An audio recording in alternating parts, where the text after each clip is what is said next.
I haven't grown spinach in ages. That's because when I first tried it, I was still learning how to garden. So I ended up directly seeding it into the ground, and it took ages to germinate. By the time it germinated, it was almost mid to late spring. It was way too hot and it just bolted and didn't grow much. So I felt like it wasn't worth it. It was too much of a difficult crop to grow. I want to challenge that. And now that I know a few things about gardening, maybe the mistake I made is to not control the environment sufficiently. Because Maryland has very unstable spring temperatures, it could be either very cold or warm or like a mixture of everything. We have to be careful when planting spinach not to plant it too late.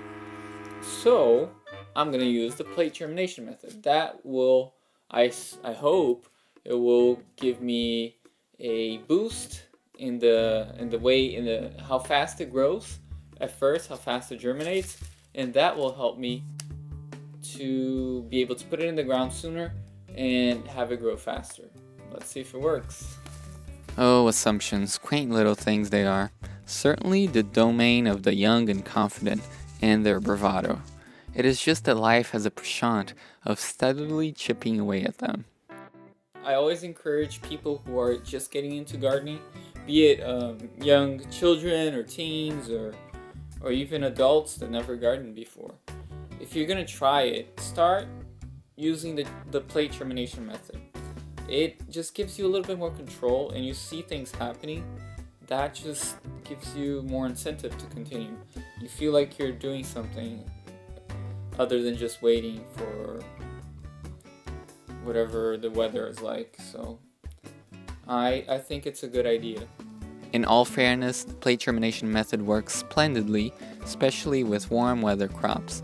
It is my go-to method with tomatoes, peppers, eggplants, squash, cucumber, and even corn.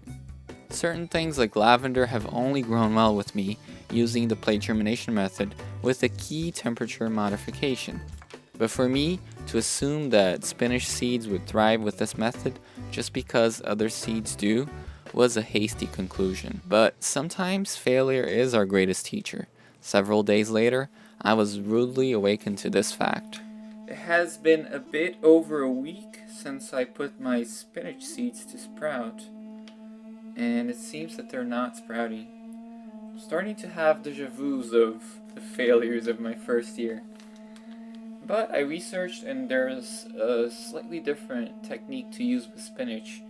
They are notorious for being a type of seed that loses viability fast, so it could be that I just got bad seed even though I bought new seed. But I'm gonna try again before I buy new seed, but in a slightly different way. When life gives you lemon, just Google how to make lemonade. The solution to all your problems are just a few clicks away, or so we would like to think. But anyhow, I just followed instructions on how to prime spinach seeds to get good germination. I threw the seeds into a cup of water and let them soak in room temperature water for 24 hours. This first stage is called imbibition, when the seeds first take in moisture. 24 hours later, I drained the seeds and let them dry completely on a paper towel at room temperature for a day or two. This stage is called dehydration. The magic of growth is hard to wrap around our heads sometimes. What factors and forces cause plants to start and stop growth, building structures out of thin air? The next stage is the activation stage, when new cells grow inside the seed. I put them in a sealed container in a cool but not refrigerated space for 5 days. I put it close to a window that would get a bit cooler than room temperature, since this was still around March. This method of priming was supposedly going to help me get a better germination rate with my seeds. Hopefully now, with the light of science, I would be able to have at least a few spinach plants growing well. By this stage, I wasn't assuming anymore, just hoping. Coming up in the next block, will my spinach sprout and grow, or will the curse never be lifted? Right after this commercial.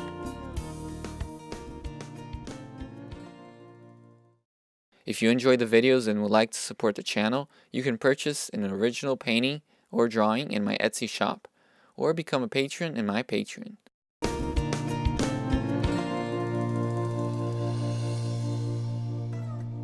5 days later, it was time to get my primed seeds and sow them directly outside. We were getting close to the end of March, which is our average last frost date. It meant that it was still a good time to get spinach on the ground. I decided to sow half of the plot with primed seeds and half of it with seeds directly from the seed packet. This was a new Italian seed packet I had found in a local nursery. I ended up sowing the primed seeds next to some alpine strawberries I was growing for the first time, and the unprimed direct from the seed packets further out, separating the two groups with a small log. I dropped a couple of seeds in each hole, spaced a few inches apart. I wasn't expecting much from this. If I got a few to germinate, I could count it as success. I would take baby steps. When I had searched more about spinach germination and how to prime spinach seeds, I learned also about other idiosyncrasies of this plant. It turns out that spinach is day length sensitive and will bolt once day length goes past 14 hours, so it needs to be planted very early in spring. They also do not like to be transplanted. You can start them indoors, but it is recommended to transplant them when they are still small, being careful not to disrupt the root ball. There was another key fact that explained why my plate germination spinach failed. Spinach germinates between 35 Fahrenheit and 75 Fahrenheit, but 60 to 68 Fahrenheit is the ideal range for best germination. Temperatures above 75 would severely impact germination. I was putting them on top of a warm air vent. That meant that the plate would be around 80 Fahrenheit, which is perfect for things like tomatoes and peppers, but disastrous for spinach. Spinach seeds can lose viability within 2 years, so it is essential that you use fresh seed. The fresher, the better. Sometimes a whole crop may fail precisely because the seed batch was bad. But in my case, part of the reason for my previous failure had been plain old ignorance. That is why it is important to know these little facts about specific plants. It can help you plan out the garden more effectively.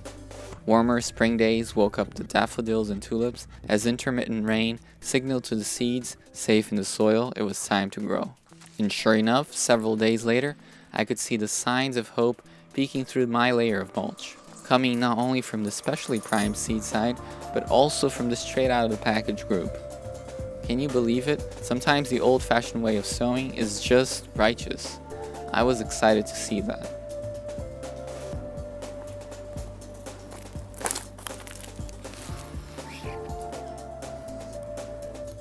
So it turns out that actually just throwing the seed, good seed, on the ground and covering it the old-fashioned way is very effective. Maybe that's why I couldn't grow spinach before. I was using the plate germination method, and for this specifically, doesn't seem to work very well. At least in the high temperatures I was subjecting them to. But I was glad that this simple method was just more effective, at least if I got the timing right. The seedlings grew and seemed a case study for success, but somewhere along the track, things derailed a bit as growth stunted. The spinach has absolutely struggled. It has rained way too much in the past week and a half, and it's going to continue raining. So they've been attacked a bit by slugs, not too much. They're kind of yellowish, and I just have to say it's not a good crop. It is a little bit better than my previous attempt several years ago, so that encourages me to continue trying, but I must be getting something wrong. Now, the other plants around it have absolutely grown. The garlic has boomed. The strawberries have exploded, and I can see several strawberries here. But they've suffered, and obviously on this side, where the strawberries grew, they just got shaded out. I was hoping that they would produce fast enough before the strawberries actually grew, but that's not what happened. I think it might be interesting to try to raise them during winter under cover. Maybe they like the colder temperatures of winter better. It's just been too warm, too hot, and too rainy, and it's all over actually. But hey, At least I had something instead of nothing, and there was still time before day length reached 14 hours. Maybe I still had a shot to at least one decent harvest, but considering my previous track record with spinach, I would still class this as a partial success.